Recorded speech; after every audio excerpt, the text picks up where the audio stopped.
ఈరోజు కర్నూలు జిల్లాలో జరిగిన బస్సు అగ్ని ప్రమాదానికి గల ముఖ్య కారణాలు చూసినట్టయితే, బస్సు ఒక బైక్‌ని ఢీకొని డ్రైవరు ఇమ్మీడియేట్‌గా ఆపకుండా కొద్ది దూరం అలానే తీసుకుపోవడం వల్ల బైక్ పెట్రోల్ ట్యాంకు ఘర్షణకు గురయ్యి, రాపిడికి గురయ్యి మంటలు చెలరేగాయి. అయితే మన డ్రైవర్స్, క్లీనర్స్ మంటల్ని మన ఫైర్ గ్యాస్‌తో కాకుండా నీళ్ళతో ఆపడానికి ట్రై చేయడం వల్ల మంటల వ్యాప్తిని ఆపలేకపోయారు.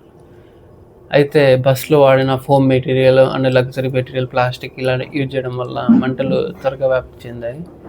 అలానే ఎర్లీ మార్నింగ్ కాబట్టి అందరూ నిద్రమత్తులో ఉండడం, త్వరగా అలర్ట్ అవ్వలేకపోవడం, ఎమర్జెన్సీ ఎగ్జిట్ ఎక్కడుందో తెలియకపోవడం, అలానే బయటికి రావాల్సిన డోర్ ఓపెన్ అవ్వకపోవడం, ఇవన్నీ ప్రధాన కారణాలుగా చూసుకోవచ్చు. అయితే ఈ ప్రమాదంలో ఇప్పటివరకు 21 మంది సురక్షితంగా ఉన్నారని మన కర్నూలు జిల్లా డిస్ట్రిక్ట్ కలెక్టర్ సిరి గారు తెలియజేస్తున్నారు.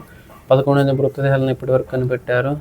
అతివేగం, నిర్లక్ష్యం, సేఫ్టీకి ప్రాధాన్యం ఇవ్వకపోవడమే అమాయకుల ప్రాణాలను బలిస్తున్నాయి. ప్రమాదం జరిగిన కొన్ని రోజులు అధికారులు హడావిడి చేయడం, ఆ తర్వాత తనిఖీలు చేయకపోవడం, ఇలాంటి ప్రమాదాలకి ముఖ్య కారణాలు కూడా మనం పరిశీలించాలి. ఇది కేవలం ఒక ప్రమాదమే కాదు, ప్రతి బస్ యజమానికి, డ్రైవర్లకి, క్లీనర్లకి ఒక హెచ్చరిక.